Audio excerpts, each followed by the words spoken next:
안녕하세요. 대단히 반갑습니다. 대망으로 바라본 전국시대 15. 우에스기 겐신.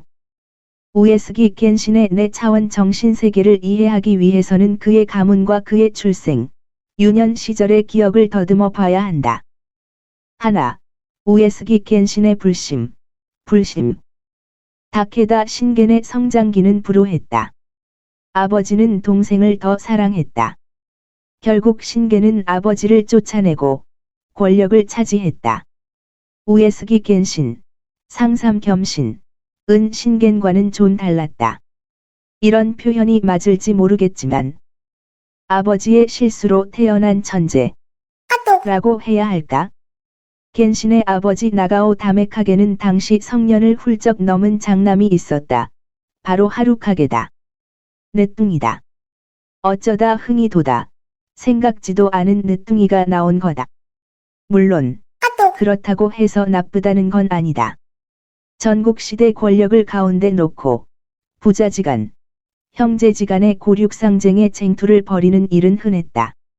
그런 의미에서 늦둥이 겐신은 축복받은 경우다. 일본 전국시대를 보면 우리가 익히 들어왔던 유명한 장수들도 어린 시절은 과히 행복하다고 볼 수 없다. 다케다 신겐의 경우에는 아버지의 눈 밖에 났다면 어찌 되었을까. 다테 마사무네, 이탈정총은 친어머니에게 괴롭힘을 당했다. 편애의 무서움이랄까. 결국 이들의 인생의 유년기의 상처는 커다란 변곡점이 돼준다. 가문은 장남이 이을 테니까 넌 절에 들어가라. 그렇게 해서 아버지의 거성, 훗날 자신의 본거지가 되는 카스가야마 산성, 춘일산성 밑에 있는 린센, 림천, 의 고승 텐시츠코우이쿠, 천실광육에게 맡겨졌다. 이때 이미 그의 운명은 정해졌다고 볼 수 있다. 아니, 태어날 때부터 그의 운명은 정해진 것인지도 모른다.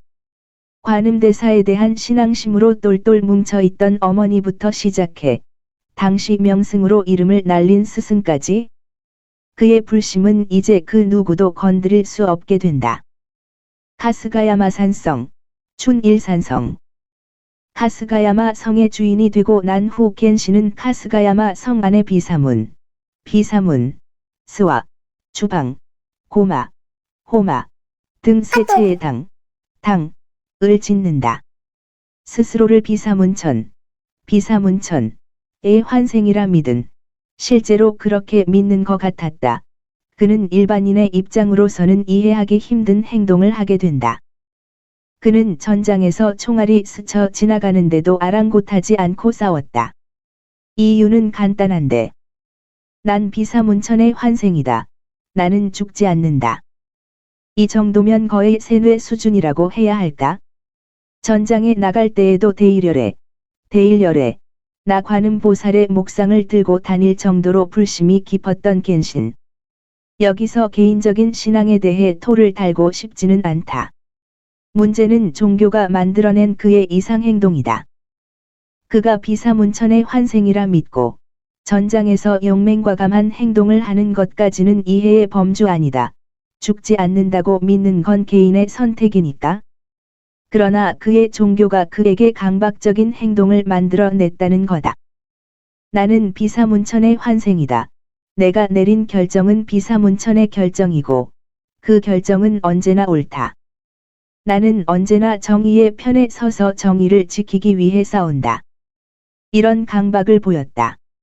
1559년 상경을 할 때 그는 사카이에 들르게 된다. 이곳에서 겐신에게 무례한 행동을 한 여관 주인을 죽인다. 문제는 그 이후다. 아무리 대영주라도 사람을 함부로 죽일 수 있는가? 마을 사람들이 들고 일어났다. 겐신은 한술 더 마을 주민들을 쫓아내고 불을 지른다.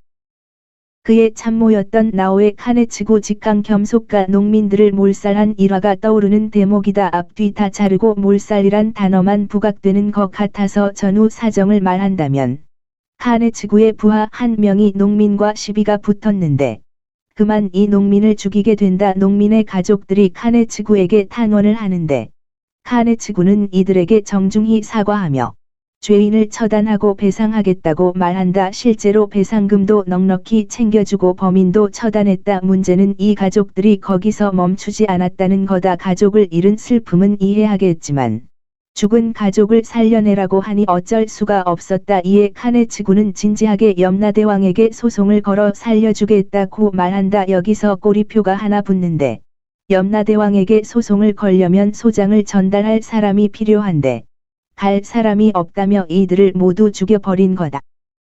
사카이 마을에 불을 지르고 마을 사람들을 쫓아낸 걸 보면 우에스기 사고방식의 일단을 확인할 수 있다. 나는 옳다.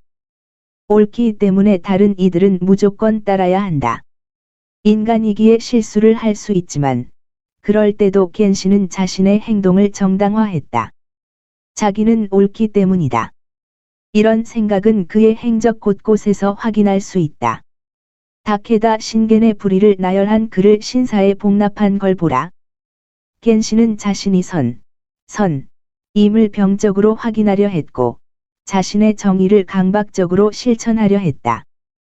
지난 20년 동안 북쪽 지방의 사냐를 뒤덮는 명물인 눈이 녹기 시작하면 반드시 라고 해도 좋을 정도로 겐신은 신겐에게 싸움을 걸어오고는 했다. 대시 대망중 발췌. 신겐과의 전쟁은 피할 수 없는 숙명이라고 보긴 어렵다. 물론 싸움에 내몰린 경우도 있지만 꼭 싸우지 않아도 되는 경우에도 겐신은 눈에 핏발을 세운 채 신겐에게 덤벼들었다. 하긴 에치고 월후국 이곳저곳에 반란의 싹을 퍼뜨리고 계략과 모략으로 겐신의 부하들을 흔들어 반란을 일으키게 한 게 신겐이 아닌가? 아니, 그 이전의 겐신의 세계관으로서는 받아들이기 힘든, 아니 상극의 존재가 신겐이었다. 대표적으로 신겐과 내통해서 일어난 이쿠이키 반란이나 혼조 시게나가, 본짱번짱의 반란을 들 수 있다. 혼조 시게나가는 우에스기에게 인정을 받은 인물이었는데, 겐신의 무의미한 관동 출병과 포상에 대한 불만을 품고 다케다 신겐과 내통하게 된다. 에치고 땅이 원래 자유분방한 모습을 보이는 건 사실이나 다케다 신겐의 계략과 부채질이 없었다면 군신이라 불리는 우에스기 겐신에게 쉽사리 등을 돌릴 수 있는 상황은 아니었다. 그렇다고 신겐을 무턱대고 욕할 수만은 없는 게 그 당시 상식으론 우에스기 겐신이 특이한 경우고 신겐이 상식이었다. 배신과 음모가 횡행하는 세상에서 정의를 부르짖는 모습은 어쩌면 철부지의 모습이라 볼 수도 있다. 깨끗하고 담백한 전투만을 말하는 겐신 앞에 계략과 외교로 사람 뒤통수를 때리는 신겐은 악 그 자체였다. 가뜩이나 독특한 정신세계를 가진 우에스기 겐신이었기에 신겐에 대한 증오는 꽤 깊었던 듯 싶다. 겐신은 악착같이 신겐과 싸웠다. 5차례에 걸쳐 싸웠던 카와나카지마 전투가 그 증거다. 카와나카지마가 신겐과 겐신에게 전략적 요충지인 건 맞다. 겐신 입장에서도 북시나노는 에치고로 통하는 길목이기에 여길 빼앗기면 에치고가 위험해지기에 신겐과 맞붙을 수밖에 없었다.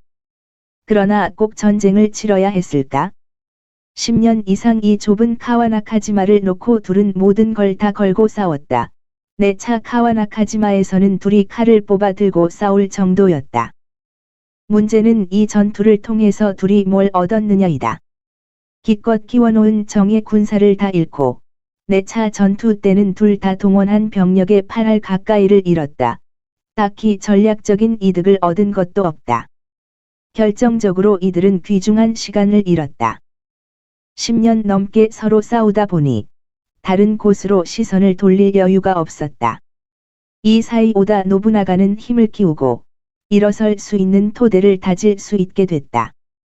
용과 호랑이가 싸우는 동안 대마왕이 천하제패를 위한 힘을 키웠던 거다. 만약 이 시기 다케다 신겐과 우에스기 겐신이 다른 선택을 했다면 오다 노부나가는 천하인의 자리에 오를 수 없었을 거다. 신겐이 5년만 더 살았더라면, 우에스기 겐신이 10년만 더 일찍 태어났다면 역사는 바뀌었을 거란 말이 그래서 나온 거다.